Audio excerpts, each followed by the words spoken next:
Hello students, in this video I will tell you about the limit comparison test for infinite series. And this is sort of an enhancement of the direct comparison test that I told you about. And what it allows you to do is, instead of comparing series where one is bigger than another, so it's like one series dominates another, or you trap one series underneath another or something, it allows you to compare series that are about the same size. And the reason this is an advantage is because sometimes a series converges and you want to compare it to another series which is a little bit bigger. Now, can you conclude that the one that's a little bit bigger is not enough bigger to diverge, or can you not conclude anything? So what the limit comparison test lets you do is it lets you compare series that are about the same size, in a sense, even though they might not be, you might not have one actually dominating the other. This is what the test says, and it's got a lot of words in it, so let's try to just kind of unwind this. We're going to make an assumption that eventually we have positive terms again. And this is essentially for the same reason as we did with the direct comparison test. Now, what I don't have with the direct comparison test, I had a order where I had 0 less than or equal to an less than or equal to bn. So there was all the terms, essentially all the terms would obey that rule. You would always have the bn's be bigger beyond a certain point. Now that's relaxed. And so this will be a somewhat more powerful test because it will be a little bit more general in terms of what you can apply it to. So all we're assuming now is just that eventually the terms of both series are positive. We're not assuming that there's any particular relationship where one series, the terms are always bigger than the other. Okay. So if the limit of the ratio of the nth term of an, the nth term of the first series to the nth term of the second series exists, so this is some real number, and of course it will be a positive real number if it exists, or 0, because the terms here are positive. Now notice I said positive here, and here I do mean positive, not just non-negative, because I don't want to have division by 0 here. You could be more sophisticated and say, well, the b's can't be 0, the a's could be 0, but anyway, we'll just state it this way. So if this limit exists, then the series behave the same way, essentially, in terms of their convergence behavior. Either they both converge or they both diverge. Now, the idea of this limit existing, why would that allow us to conclude that the series behave essentially the same way? Well, what the idea is, so if the limit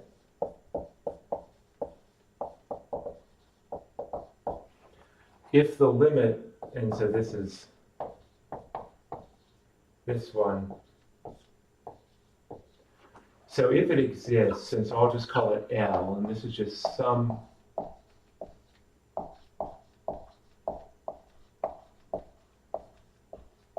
real number, then that means that eventually, when you go far enough out, when you take n large enough, eventually the terms of these series are approaching some fixed proportion with respect to each other. So when I say, so what I can say is that, and this is a very rough statement, but it's as good as we need. So we can say an is about as big as bn. And you could say, well, how do I know? I mean, this L could be very large. So you could say, well, the an is eventually much larger.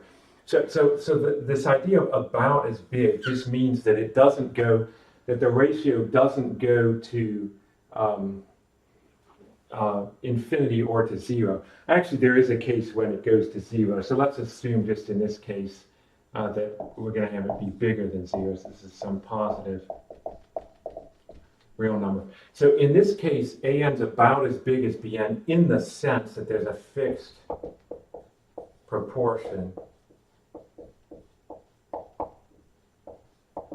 where I'm going to have, I mean, what does this say? It says something along the lines that an is roughly the same as this number L times Bn if I make n big enough. You could think of multiplying both sides of this by Bn and sort of ignoring the fact that the limit is there. So it says that there's this fixed proportion, there's this fixed ratio where I can compare them to each other. What I don't get is one becoming infinitely larger than the other, or one becoming infinitely smaller than the other. And believe it or not, just the fact that there's some fixed proportion like this, even though it may be very large or very small, this is good enough. So this is good enough to conclude that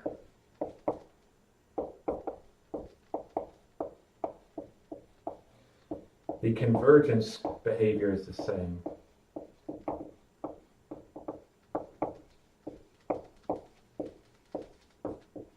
Because what the distinction between convergence and divergence is for series with positive terms is that something that converges, it's not only smaller than something that diverges, but it's infinitely smaller. The divergent thing is growing without bound. It's infinitely bigger than what the convergent thing is. So if you can, what this is saying is that if there's a fixed proportion, if there's not an infinite difference in size as you go out between the individual terms of the series, then neither will there be an infinite difference in size between the sums of the two series. So that's kind of the logic or the reasoning behind it. Now that's the first statement here. What the second statement says is simply that if one series is much smaller than the other in the limit, and the big one converges, then so does the little one. So this is similar in spirit to the direct comparison test. See, what this is saying now is if the limit as n goes to infinity of an over bn is equal to 0, so this is saying that the an's are getting much smaller than the bn's. And then if the bn, the series of the bn's converges, that's the big one. If the big one converges, then the little one will converge too. So you see that there's two parts to this. The one says essentially if they're about the same size, it's the same behavior. So you could, if you want to just, make a less technical statement, you could say one would say about the same size. This implies same behavior. Either they both converge or they both diverge. And then what 2 says is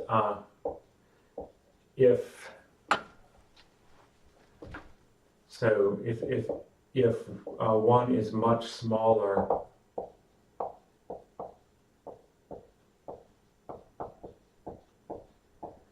and the big one converges, so does the little one.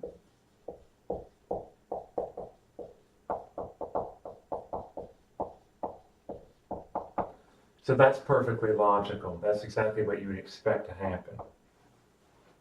Okay, so let's go on. What can you use limit comparison for? Well, we'll see in the examples we're about to do that it's somewhat more general than what direct comparison was. But it's essentially the same types of series. Once again, you have series with positive terms. And once again, you can't use it for series with mixed signs.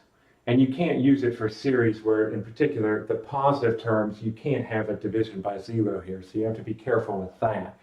You could, for the ANs, you could just let those be non-negative, but you can't let the BNs be just non-negative because there could be a 0 there and then you'd have division by 0. Okay, let's look at some examples just to illustrate this. So this first one that we're comparing in the limit two series, which by now are very familiar. Well, I guess the first one's familiar and the second one isn't, and that's kind of the point. So we have sum of inverse squares. That's this one, which we know what the actual sum is. We know it converges, but we know more. We actually know the sum. And then I have this other series here. Now, I want to point out for you, if it's not immediate, that this is the little one, and this here is the big one. Why? Well, because look what I've done. I've modified the terms here from this one. If I go from this one to this one, I'm modifying the terms by, I'm subtracting 1/2 out of each of the terms in the denominator here. Now that makes the denominator smaller, and it's both dividing 1 by some denominator. And so that means the terms in this one are bigger. So this is a big one, this is a little one here. Now we know this one converges. So little one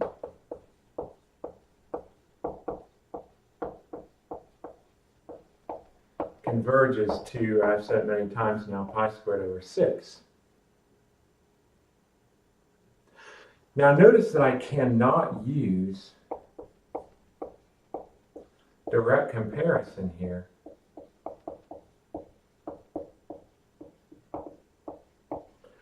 Because this one's bigger.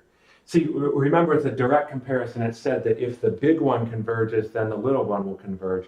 It doesn't say if you know the little one converges, you can't say anything about the big one because it might be so much bigger that it will diverge. So direct comparison, you can't use it to tell what this one does. Because just because I know this one converges, that doesn't tell me anything about this one. But you can use limit comparison. And see, this shows you the power of limit comparison. That it's letting you compare things that are about the same size. You no longer need to be as strict to say that one's actually bigger than the other. So let's look at limit comparison now. Can't use direct comparison. Let's look at limit comparison. So limit as n goes to infinity. It doesn't really matter which one we call the an, which one we call the bn here, but I'll go ahead and label them like this. So the limit as n goes to infinity of an over bn, of course this is the limit as n goes to infinity. Now we're going to have a complex fraction here.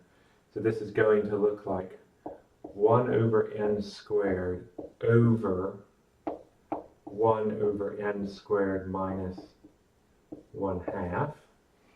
And then I can rearrange, I can flip and rearrange the complex fraction here. So this is 1 over n squared minus 1/2. I guess I'll just, you can spend as long puzzling over this as you want, because you can rewind the video, but it's not, it should be something that's reasonably familiar. Now you remember, we've talked about this before, that only the highest power will count when you have a rational function here. You're going to only have, you could do L'Hopital's rule if you wanted to. You could differentiate this, the 1/2 will go away, and you'll see that it's just going to be the ratio of the coefficient of the highest power here, provided the powers are the same. And so this is just going to be 1. Now, all we need to conclude is that the limit exists in order to be able to apply this. So the limit exists. Now, what did the test say? It said either they both converge or they both diverge. I know this one converges, so therefore this one converges too. So that's my conclusion there. Now notice, once again, I want to point out, we did something we were not able to do with direct comparison. We were able to show the bigger one converges by comparing it to a smaller one that converges. So it's a little bit more powerful. Now the point is they had to be about the same size. They had to be related. If this limit had been, an infinite limit instead, if this one had been much bigger, then I wouldn't have, if the terms here had been not much bigger, not the denominators, but if the terms here had been much bigger, then I would not have been able to use this because I would have got then an infinite limit and it wouldn't have told me anything. See, infinite limit is one way for the limit not to exist because infinity is not a real number. But in this case, the limit did exist, so that says they're about the same size, and that says since this one converges, therefore that one converges. Okay, let's look at the next example.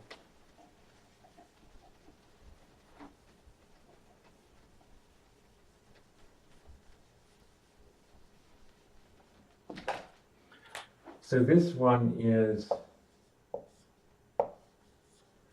using the harmonic series again, as you see this as an example over and over again. And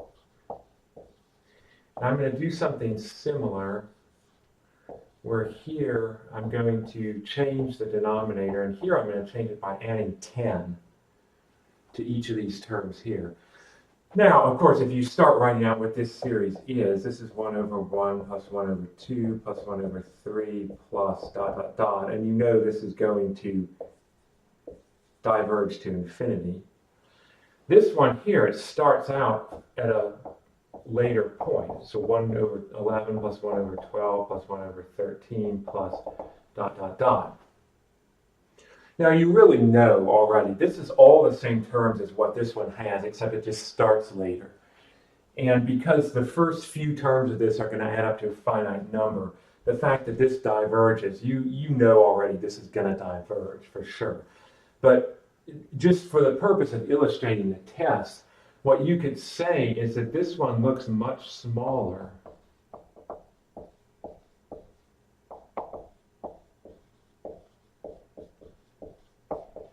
So once again, you can't use direct comparison because here you have the big one.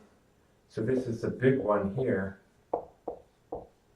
But the fact that the big one diverges doesn't tell you anything because the small one, well, it could still diverge, but it could be smaller enough to where it converges. You just don't know based on direct comparison. So it's useful to be able to apply limit comparison and say, okay, well, if they're about the same size, then the divergence of this one will tell me that this one diverges as well. So let's do that. So once again, we're going to look at the limit as n goes to infinity. And this is going to be a complex fraction again, 1 over n over 1 over n plus 10. So we get the limit as n goes to infinity, and we're going to get the n plus 10 over n when we simplify the complex fraction, and this is going to come out to 1 again. And so the limit exists, and that's all we need to know. See, notice there's two pieces of information here. There's the fact the limit exists, and then you have to know something about one of the series. Otherwise, it's no use to compare anything if you don't know something about one of the things you're comparing something to. So the limit exists, and because I know this one diverges, so the limit exists, the first series diverges. So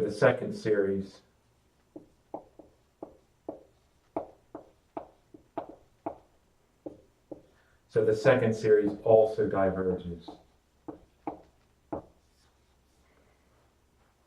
And that's our conclusion. So we had one where we're able to use limit comparison to show convergence, one where we're able to use it to show divergence.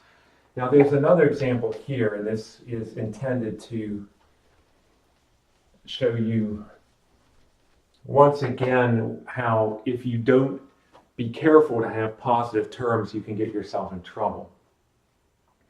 Watch what happens here. So here I have the harmonic series again. This is our sort of prototypical example of a divergent series.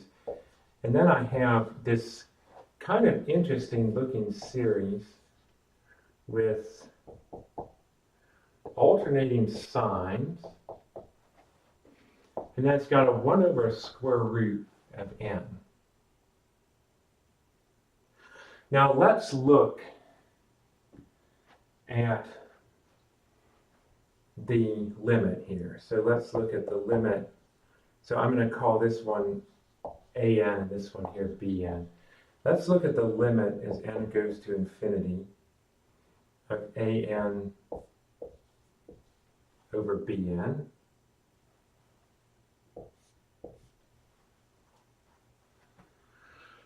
Well, this is a little complicated, right? So this is our complex fraction again, limit as n goes to infinity. And then I'm going to have 1 over n. Then I'm going to have minus 1 to the n plus 1, 1 over square root of n down here. Now when I flip this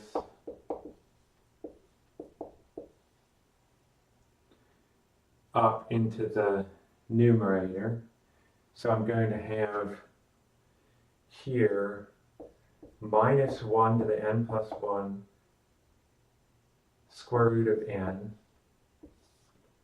over n. That's what this is going to come out to be. Forgot my plus 1 here. Now it's true the signs will be alternating back and forth, so you can think, well, it jumps back and forth. But the square root is going to be much smaller than what the n is as n goes to infinity. And so this limit here is going to be 0. Now, this second point here said that if the limit of an over bn equals 0 and the bn converges, then the an will also converge. Now it turns out this one does converge. So this, and this is an alternating series test thing because it has an alternating sign. So if you don't believe it converges, you can just kind of take it on faith in this context. This one does converge. So this one here converges. But of course we know that this one here diverges. So I say but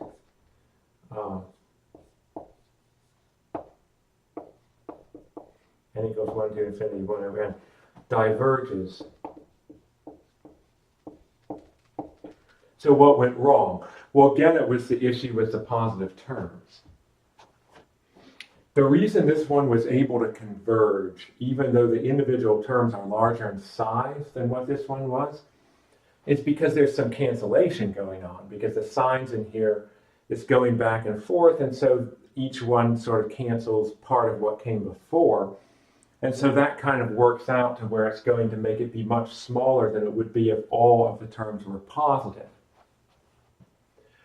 So that shows you that just by, and then when I went and compared the sizes of the individual terms, of course, the sizes, the magnitudes, the absolute values of these terms are bigger than what these are, and they're a lot bigger. They're so much bigger that the ratio of the two actually goes to 0. These are a lot smaller than what these are. But there's cancellation in this series. There's not cancellation in this series. So even though the terms here are smaller, they are all adding up. The terms here are bigger, but they're canceling each other somewhat. So this one's able to converge even though this one diverges. So that shows you that you have to be careful, because if you just naively apply the test and you say, okay, well, I've got a limit of 0, I know this one converges, and so then this one will converge, and you get the wrong answer. So hopefully this explains how to use the limit comparison test.